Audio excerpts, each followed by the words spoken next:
Hi guys, and welcome back to another video. And in today's video I'm going to be showing you guys a chess game that contains two blunders of my opponent. And this game, I like to call this game the best way to lose at chess. Let's go. Okay, let's start this video. And well, the blunders are not in the opening, thankfully, because that would just be stupid, of course.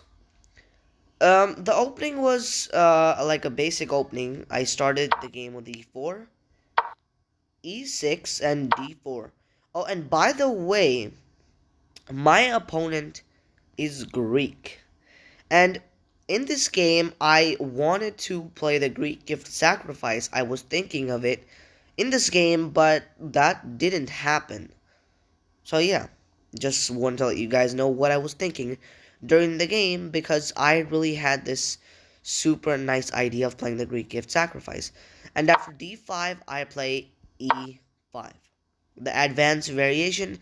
In all of these openings where black lets you take the center and then attacks it later on, I like to play the advanced variation like here because usually you take up a lot of space and you have more winning chances. And after c5, I play bishop e3. In all of my games against the French and the Caro-Kann, I always play bishop e3 after c5. And after knight c6, attacking. Well, basically, this move says that if I take the pawn on c5, he's going to take the pawn on e5. Instead, I defend with knight to f3. And after queen b6, I play pawn takes c5. And after bishop takes c5, I play bishop takes c5 and queen takes c5. And after knight c3, my opponent plays knight to e7. After that, I play a3 with ideas of going b4, but after a few minutes of looking at this position, I realized that b4 can't even be played because that literally hangs a full knight, and so I just stopped with this idea. But my opponent played queen b6, and after knight a4, he played queen c7, to which bishop b5. And after castles, which was played in the game, I play bishop takes c6, knight takes c6, and oh, okay, I didn't castle. Instead, I played queen e2, defending the pawn on e5. And after bishop d7, I play long. When am I going to castle? Okay, so knight c3 back. Nice. And after rook c8, I play castles long.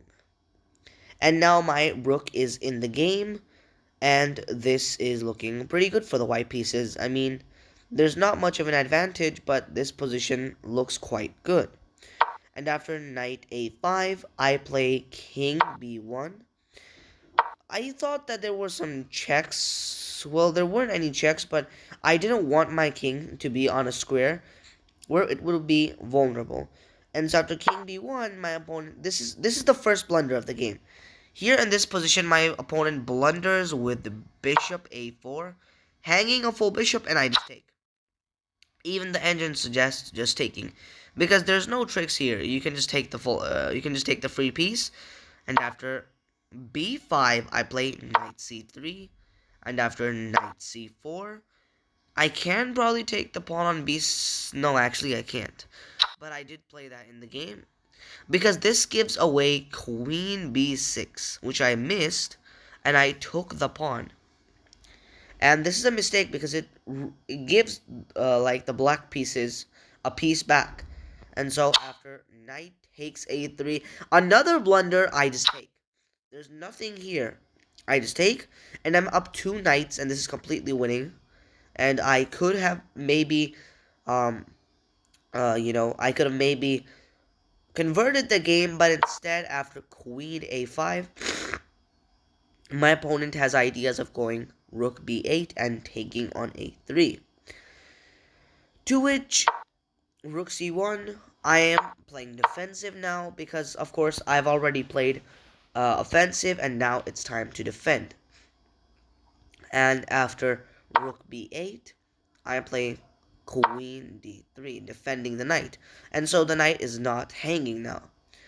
And after rook takes b2, this should have been another blunder, but it's not. I mean, it's not a blunder. I don't know how.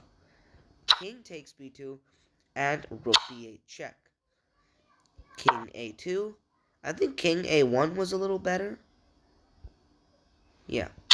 King a1 was a little better, but king a2 was played in the game.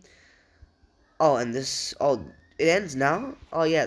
Yeah, so after this move, rook b8, my opponent eventually, his game abandons, and I win this game. I mean, in this entire game, all my opponent did was just blunder every single piece. Probably he was doing it for, like, a meme. Maybe he was recording a video, and that's why he did it, but otherwise, I don't think he had any specific reason to do that. And here, my opponent, like, his game just abandons, and I win the game. I mean, I'm up so many material anyway. I was going to play rook b1 and then trade his rook off. And yeah, this would have been completely winning for the white pieces. And so, yeah. I I hope you guys like this video, and I'll see you guys in the next one. Bye.